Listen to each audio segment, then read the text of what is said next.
Today we are going to discuss our fourth lecture related to contact lenses. So our today's topic will be about preliminary examination for contact lens fitting. As we all know that preliminary examination before prescribing a contact lens to any patient is very important. So let's discuss this stepwise.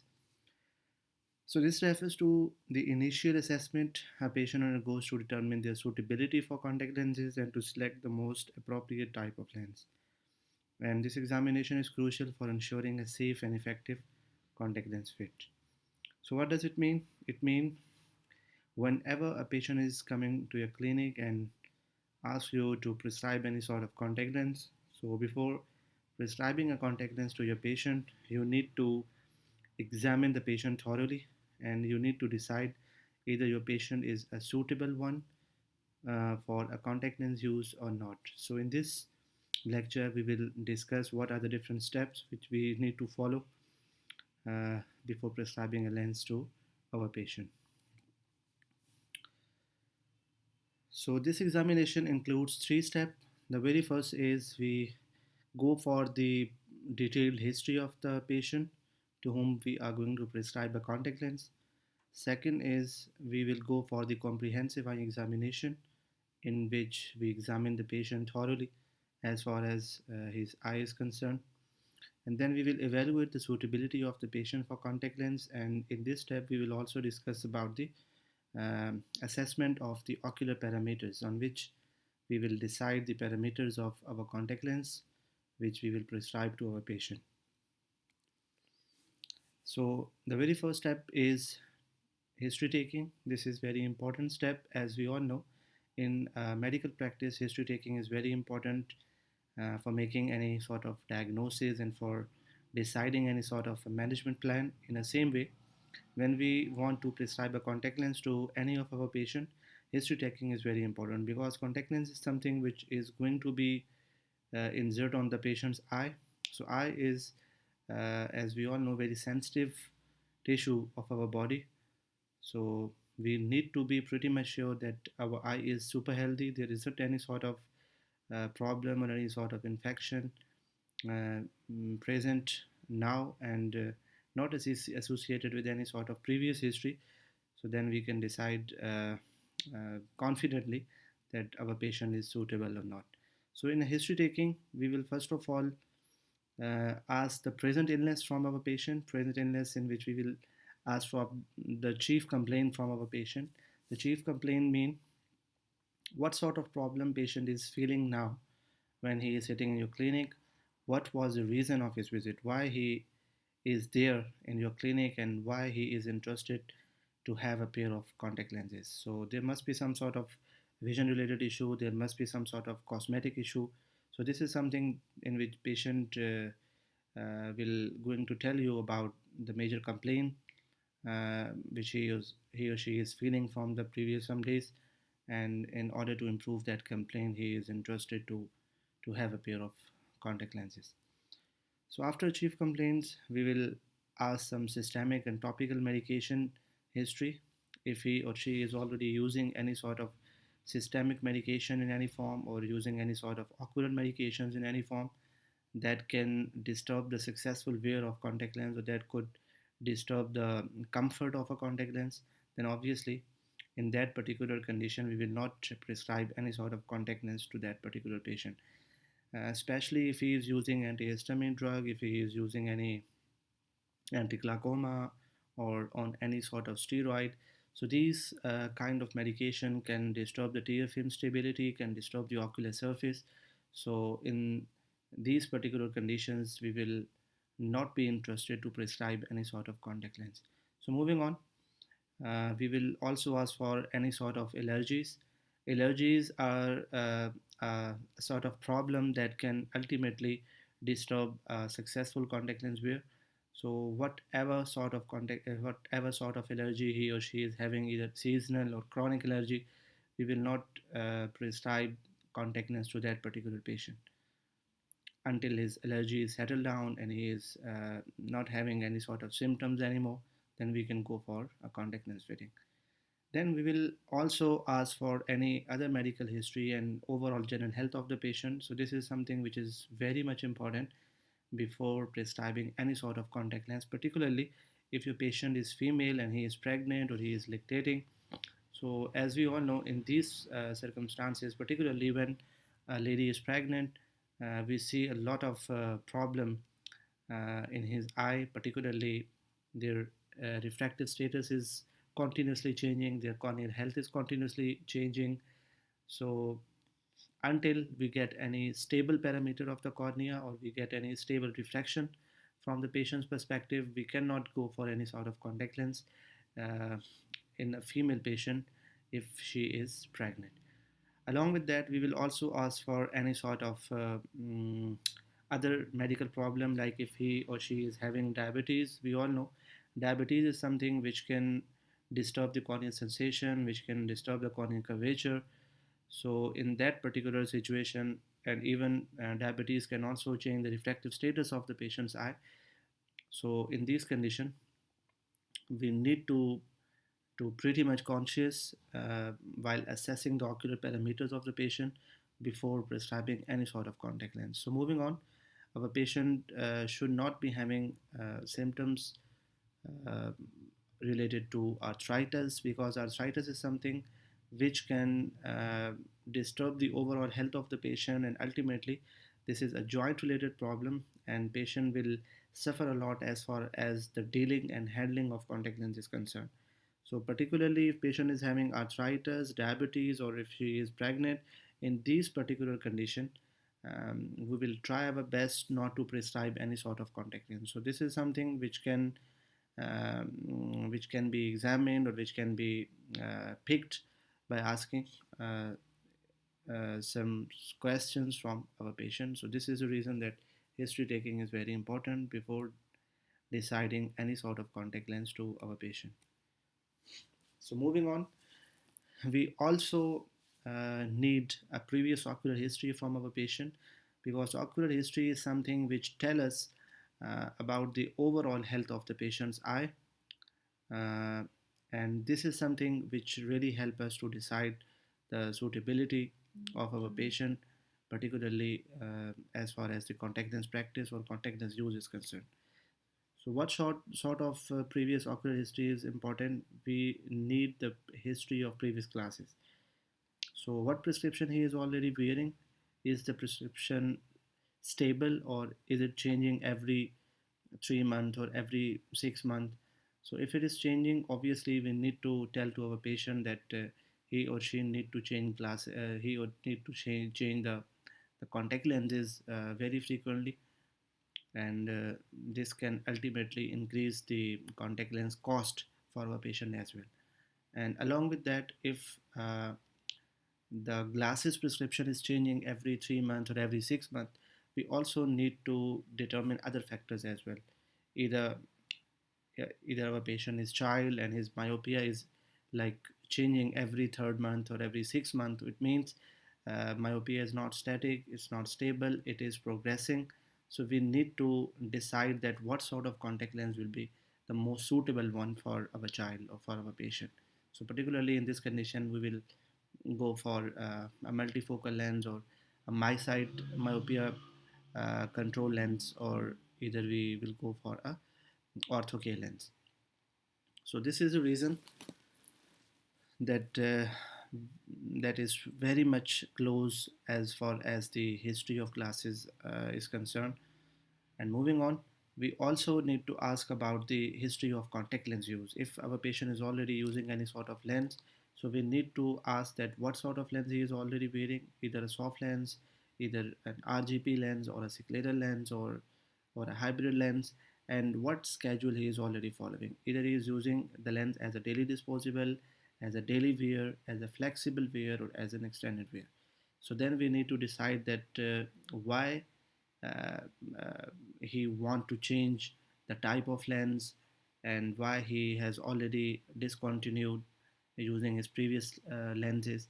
So what the major reason behind, and how we can improve uh, the contact lens practice of that particular patient. So all of these questions are something which is very much close to the history of previous contact lens use of our patient. So moving on, we also need to ask for any previous ocular infection from our patient. So what is the importance of asking the history of previous ocular infection? The reason behind, if he said that he is using contact lenses from the last 6 months or from 4 months, and very frequently he experienced different sort of eye infection.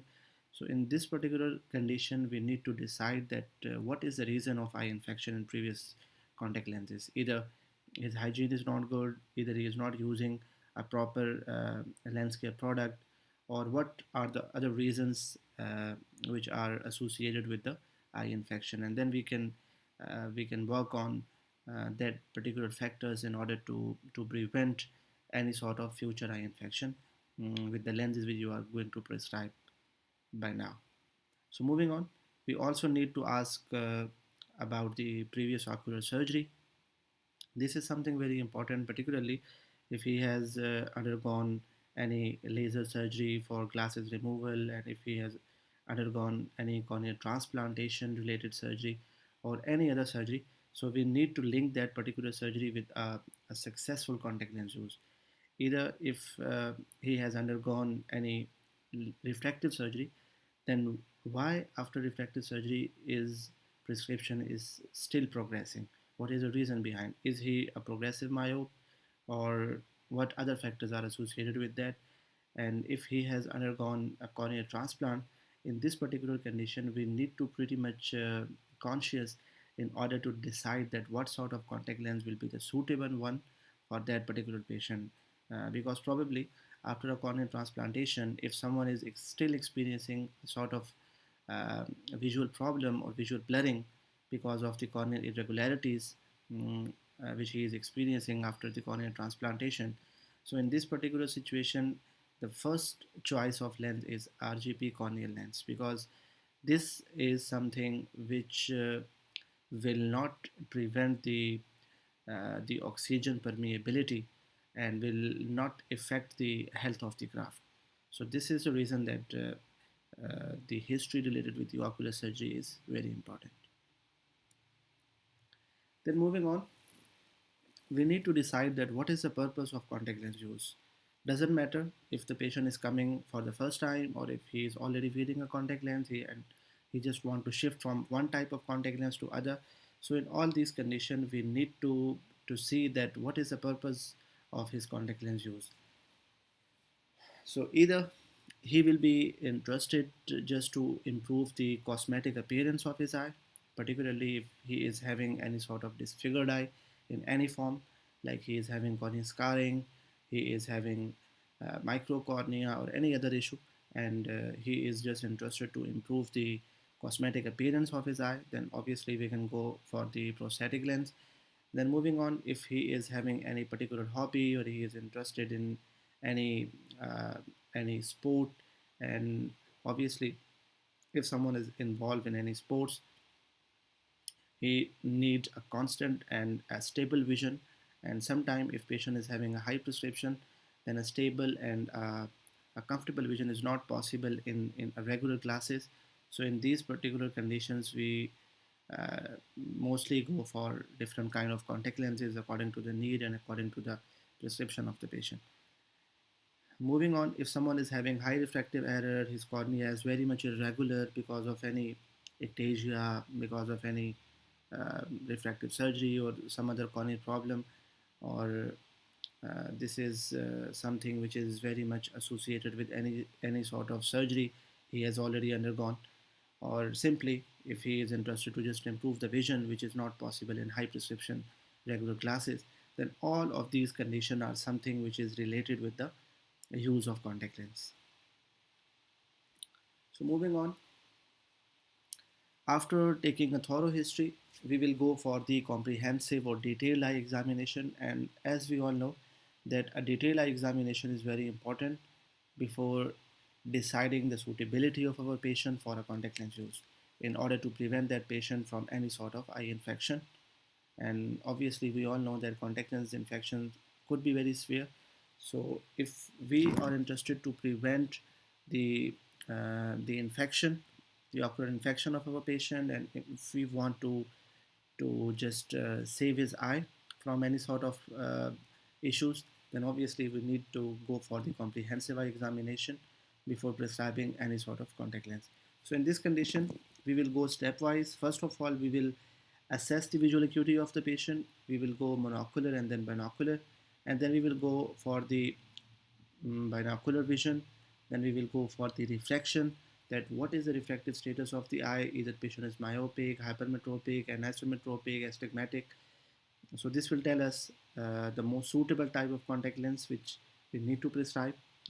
And then we will go for the visual field. Then we will go for the examination of ocular adnexa, which includes the examination of the eyelid, eyelid margin, and something which is present outside the eye. And then the interior segment, which includes the cornea up to the intracrystalline lens. And then we will also assess the intraocular pressure, because if patient is not having a quiet eye, he is having glaucoma. So in this particular situation, some sort of contact lenses are associated with increased IOP. So this is the reason that we always go for the intraocular pressure measurement before prescribing or fitting any specialty lens, particularly fitting scleral, large scleral lens. And then we also go for the dilated fundus exam. This is another very important. This is not directly related, but this is indirectly related with the successful contact lens practice, because if someone is having any fundus pathology, like if he is having any retinopathy, if he is having any maculopathy, or any problem related to his optic nerve, so obviously in this condition we will not help the patient to improve his vision.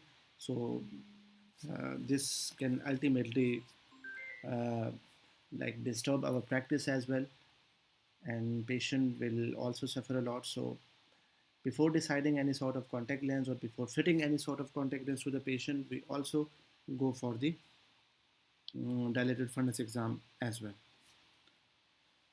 Then moving on, patient education on proper lens care and handling should be addressed, and follow-up visit should also be scheduled on the dispensing visit. So we will go stepwise. So first of all, examination of the interior segment and ocular adnexa. So in this, we will examine the external area of the eye, in which we will examine for the intropion or ectropion. We will also measure the visible iris diameter, and which will ultimately help us to finalize the lens diameter. And then we will go for the assessment of rate and quality of blinks.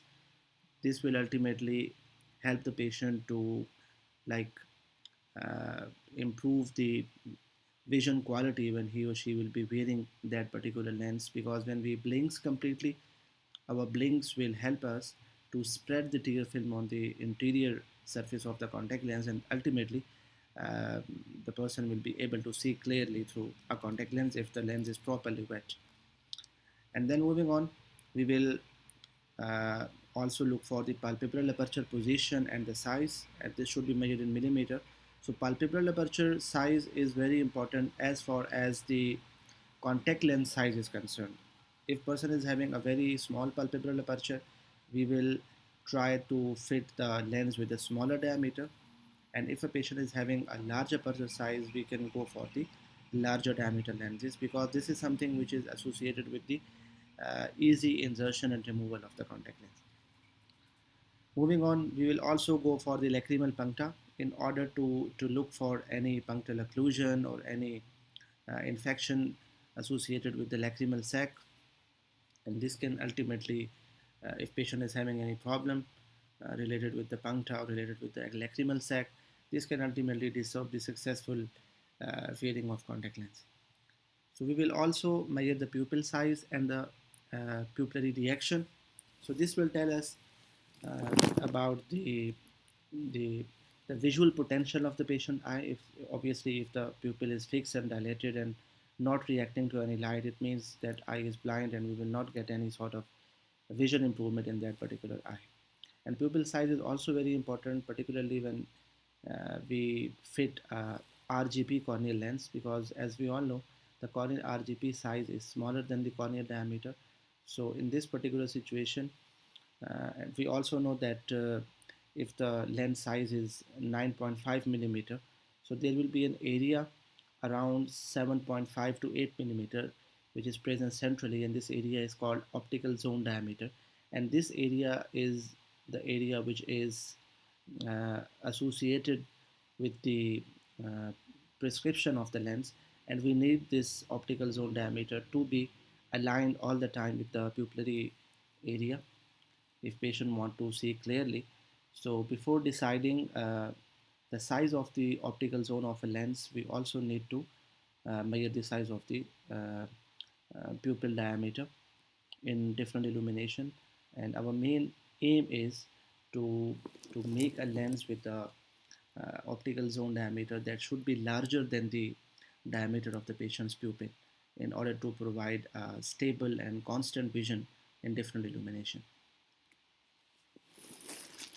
So moving on, we will go for the slit lamp examination, and this is how we will move uh, with the slit lamp in order to examine the different part of the patient's eye.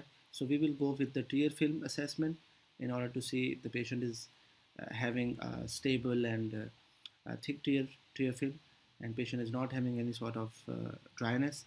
Then we will examine the lid margin and eyelashes, and as we all know, lid margin is very important as far as the contact lens practice and contact lens wear is concerned, because lid margin is associated with many diseases. We need to look for the blepharitis, either anterior or posterior. We need to look for the trichiasis, dictichiasis, entropion or ectropion, and then we can plan our contact lens fitting accordingly. Then we will assess the conjunctiva, bulbar, limbal, palpebral conjunctiva, in which we will particularly see that the conjunctiva is free from any sort of inflammation or infection. There is not any like bacterial, viral, or allergic conjunctivitis. Otherwise, if patient is having any sort of conjunctivitis, he will not be the comfortable uh, guy to have a lens in his eye. So we will then move on to the cornea in order to see any sort of keratitis on the cornea or other sort of corneal problem in which contact lens is contraindicated. Moving on, we will go for the anterior chamber in order to see any sign of anterior chamber inflammation which is associated with the anterior uveitis, either different kind of cells and flare that can ultimately disturb our successful contact lens wear. Moving on, we will examine the iris for any sort of sign related with the iritis or anterior uveitis, and then we will examine the crystalline lens to see the lens should be in a proper position. There isn't any sign of cataract or lens dislocation. Otherwise, the main aim which we want to achieve by fitting a contact lens to our patient, that is obviously to improve the vision of the patient, that will be compromised if the lens is not in a particular position, if it's not in a proper shape, if it is not clear and having any sort of opacities, then obviously the patient will be disturbed and will not get appropriate result that is required to our patient. So moving on, the very first and important thing is assessment of the tear layer or the tear film, because we all know if patient is already having dry eye and we are going to fit this patient with a soft contact lens, his symptom will be aggravated. So in order to prevent this situation, uh, we will go and assess the tear film thoroughly in order to see that the patient is having a perfect healthy tear film. He is not having any sort of dryness. So we have different tests available that we can uh, like perform on the patient eye in order to measure the thickness or the stability of the tear film. So some tests are breakup time, Schirmer test, phenol red thread test, and rose Bengal staining. So all of these tests are basically very important in order to measure the stability of the tear film and the thickness of the tear film. So this picture indicates the breakup time of the tear film. So this dark spot basically this is the area in which the tear film is broken down after the several minutes. So what we actually does in this, in the breakup time, we basically put a fluorescein drop into the patient eye, and we instruct the patient to blink 2 or 3 times, and then to hold the blink till we instruct again to blink. So after a last blink, we start uh, measuring the time in which the first dry spot on the corneal surface gets appear, and if it is appeared before 10 second or before 5 second, it tells us that the tear film thickness is not normal, it is very thin, and it actually break down very easily. But if the dry spot appears after 10 second, it means patient is having some sort of a normal tear film. So the normal range is greater than 10 second, and if patient is if we see that the dry spot gets appeared before 10 seconds, so it means patient's tear film is not normal. There is a sort of dryness present in the patient's eye. So moving on, we have a Schirmer strip test. In this, we insert a strip into the patient's lower fornix and wait for the 5 minutes, and after 5 minutes we will measure the wetting length of this particular strip. If it is greater than 15 millimeter after 5 minutes, then it is normal. If it is less than 10 millimeter or less than 5 millimeter, this is the sign of a dryness or unhealthy TFL. So moving on, this is red phenol thread test. We have a thread, a yellow color thread, which we will place into the patient's eye, and we will again wait for certain seconds, and after that we will measure the length of the thread, in which the color of thread is changed from yellow to orange. If the changing color length of the thread is like greater than 16 millimeter, then it is normal, and if it is lesser than the 6 millimeter, that it will basically a strong sign of dry eye. So this is the rose bengal staining. This is basically a type of stain which is called a rose bengal, which we put on the patient's eye, and this will stain the dead cells. And as we all know that whenever there is a dryness in the patient eye, a chronic dryness can disturb the epithelial cells or epithelial layer of the ocular surface. And if patient is having a chronic dry eye, obviously that dead cell will be stained with the rose bengal, and this will tell us that which area is more damaged because of the dry eye. So this is another sort of test, which this is called a tear prism height, in which we will put a fluorescein into the patient eye, and we will just uh, fix our slit lamp illumination in the lower region of the conjunctiva. And here you can see there is a tear fluorescein stained tear present over here, and this is the height of these stained tears. So normal height should be 0.1 to 0.3 millimeter, and if this tear height is lesser than 0.1 millimeter, this indicates the dryness in the patient's eye. So moving on, slit lamp, as we all know, this is very important machine, and this will help us to examine the patient's eye thoroughly. We can measure each and individual structure of the patient eye, and we can decide either this eye is healthy or not. So we have different kind of magnification option available on the slit lamp. So, and every type of magnification is important, and every type of magnification is something which is linked with the specific kind of examination. So we have a low magnification, we have a medium magnification, and we have a high magnification. Low magnification is something which ranges from 7x to 10x, and in this low magnification we can perform the general eye examination. But in medium magnification, between 20x to 25x, we can examine different structural layers of the different structures of the eye. We can examine the different layers of the ocular structures. Particularly, if we are interested to examine the different layers of the cornea, we will go for the medium magnification. That will be between 20 to 25x.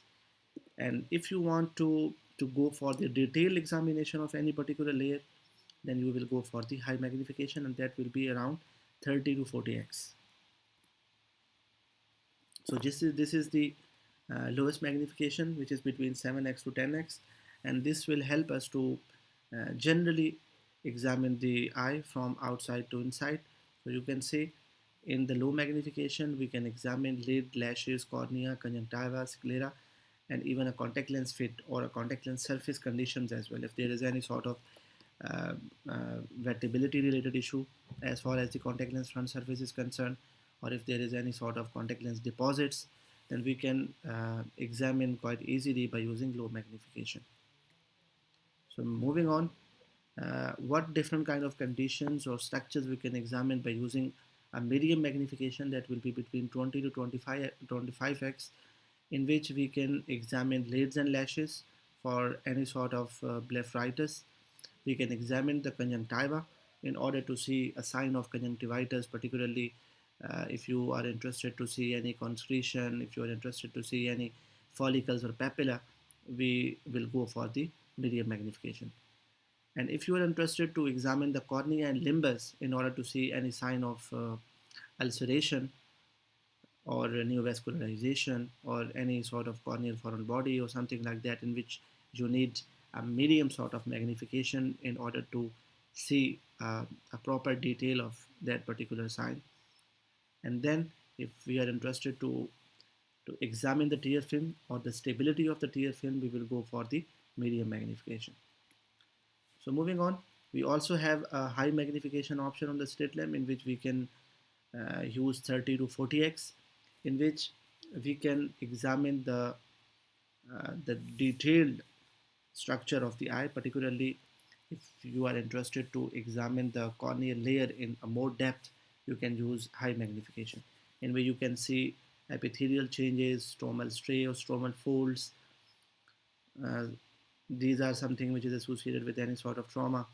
And then if you're interested to examine the endothelial layer of the cornea, which is a very important layer, then obviously you need high magnification, in which we can see endothelial folds, blebs, or polymagnetism, in which the corneal endothelial cells are compromised. So these conditions are something which you can only examine if you have a high magnification option on your slit lamp. So moving on, we have some filters available on the slit lamp, and these filters are closely associated with the contact lens practice.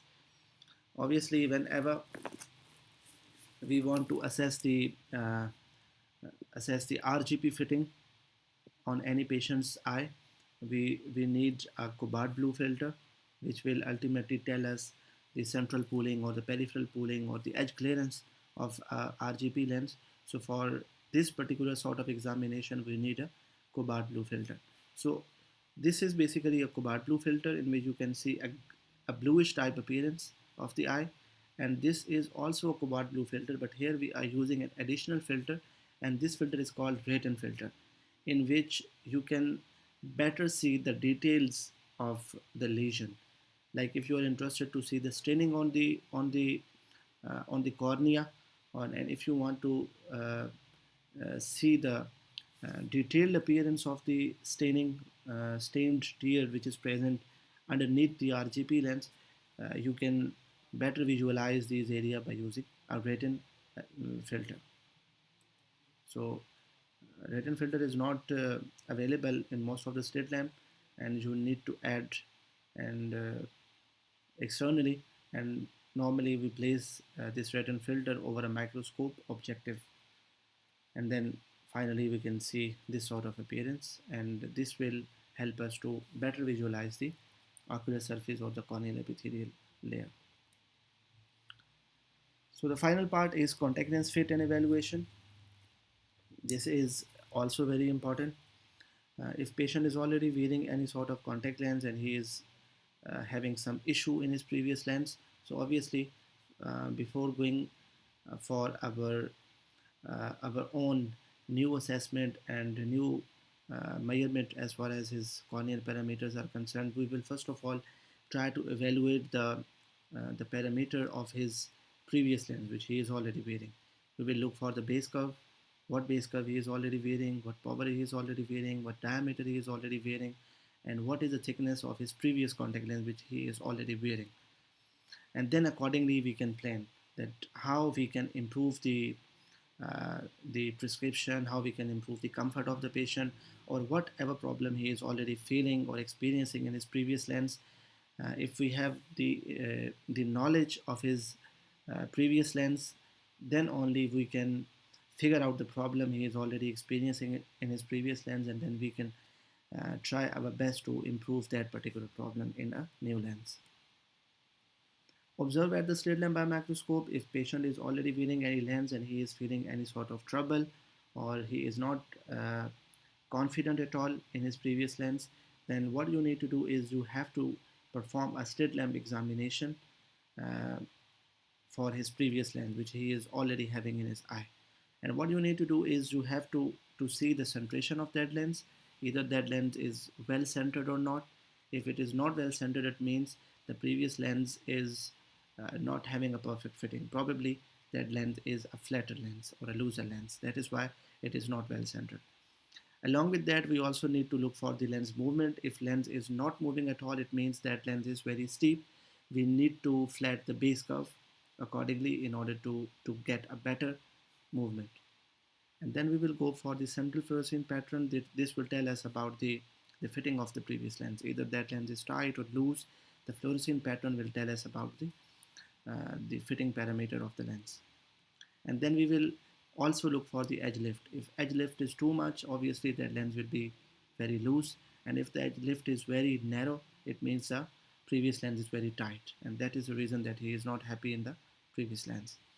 And then we will also look for the lid and lens interaction, and this is also very important. Obviously, if lens design is not smooth and not up to the mark, this lid and lens interaction will cause a sort of irritation to the patient, and then we can plan accordingly in order to better provide comfort in a new lens to that particular patient. So moving on, we also need to evaluate the fit and wearing capacity,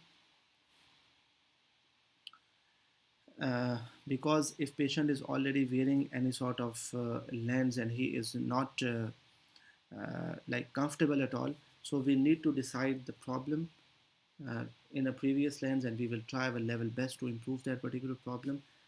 So if the fit is not perfect, this can cause a comfort related issue. This will also disturb the patient satisfaction, and this will also cause ocular reaction, and that reaction can ultimately disturb the lens surface, then can contaminate the contact lens, that can cause a contact lens deposit, and ultimately patient will not be able to wear that lens for a long enough time.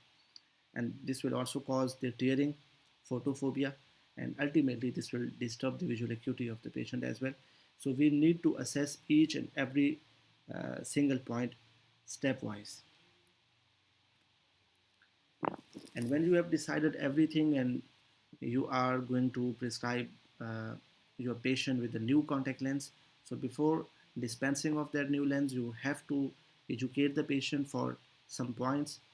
The first point is tell the patient that always wash hand before handling lenses, and then perform training in the correct care and handling of the contact lens. If he is already not practicing the correct handling and care related regime, you have to aware them again. This will also include insertion and removal if he is not practicing a correct method of insertion and removal of contact lens. As we all know, this can disturb the corneal health, and this can cause corneal ulceration, corneal abrasion. So we need to look for that as well. Explain the importance of cleaning and maintenance. This is also very important if you are interested to prevent your patient from any sort of eye infection. Then provide the patient with written instruction and educational material so he can remember those instructions for a long enough time. Explain importance of follow-up care. Follow-up schedule and follow-up visit is also very important. If you want to prevent your patient from any infection, then explain the importance of follow-up as well. and remove lens immediately for pain or red eye. If patient is feeling any sort of pain or any sort of redness in his eye, you just instruct the patient that you have to just remove the lens immediately. Recommend return visit at any sign or symptom of ocular irritation. It means if patient is feeling any sort of symptom by wearing lenses, you just tell your patient that remove the lens from his eye and just visit me as soon as possible. And then reinforce a proper care at every visit. And you have to like repeat these instructions at every aftercare visit. So follow up, if patient is coming on a follow up, what you need to do is you need to measure the visual acuity monocularly, then binocularly. Then you need to evaluate the lens performance. You need to look for the lens fitting. You need to look for the surface inspection. You need to go for the over refraction. Then you need to over refraction mean if patient is wearing lenses and he is not confident or comfortable as far as his vision is concerned, you need to go for the retinoscopy or auto refraction, uh, and then you need to like adjust the number if that contact lens is not having appropriate number. So if you are interested to improve the vision of your patient, you always go for the over refraction. Over refraction means you need to reflect your patient and he is having lens in his eye. Evaluate ocular health with slit lamp microscope to look for any corneal abnormalities. You need to look for the corneal staining or any sign of corneal neovascularization or corneal edema. Confirm care and handling instructions. Confirm the parameter of the contact lens. So all of these things should be examined on every follow-up visit. Thank you so much. This was all about today's lecture. If you have any query, you can comment down below. I'll be happy to answer your queries.